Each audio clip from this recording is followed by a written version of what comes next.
փորձում եք ներկայացնել դաշնակցությունը որպես ազգային եկեղեցապաշտ եւ արդար ուժ, բայց դուք չեք կարող լինել ազգային ուժ, որովհետեւ դուք դեմ եք եղել եւ դեմ եք Հայաստանի անկախությանը, 2 օր ապացուցել եմ արդեն սա, խնդրում եմ չհարցնեք, ինչի եմ այդպես պնդում։ Դուք նաեւ չեք կարող լինել եկեղեցապաշտ ուժ, որովհետեւ դուք պաշտպանում եք մի մարդու, որը խախտել է Աստծո առաջ իր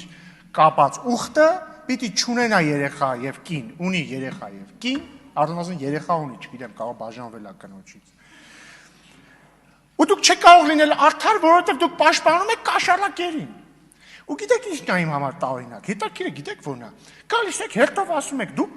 հակաեկեղեցական արշավ եք անում, բայց օրինակ չեք շարունակում միտքը։ Գոնե եկեք ասեք, Ժորժ ջան, Կտրիչ Ներսյանը սուտ է, երեխա չունի, եւ հետեւաբար դուք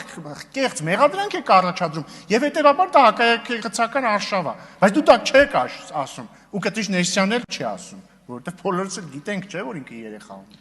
Նույն ձև դուք չեք գալիս է ասում, դուք սուտ մեղադրում եք Վարդանիկին, որ նա կաշառակեր է, իրականում նա կաշառակեր չի, հետեւաբար նա քաղբանտարկյալ է։ Չէ,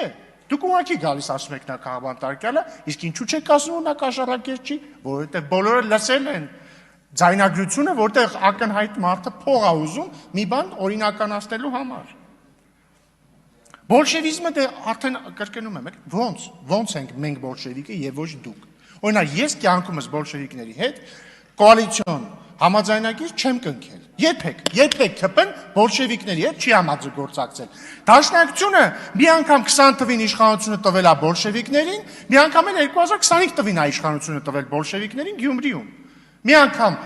Ղազախով մտան Իջևանով տվեցիք, մի անգամ էլ Գյումրիում։ Մենք չենք թողնելու որ այս անգամ էլ տակ։ Ավարտեք, շարունակությունը ոդկասթում։ Հա, ու եկեղեցու պառակտումից մի խոսացեք, էլի, ախոր պես։ Չեք ուզում եկեղեցու պառակտում։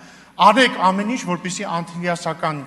կաթողիկոսարանը եւ Մայրաթոռը միանան, ինչպես բոլորը երազել են միշտ։ Շնորհակալություն։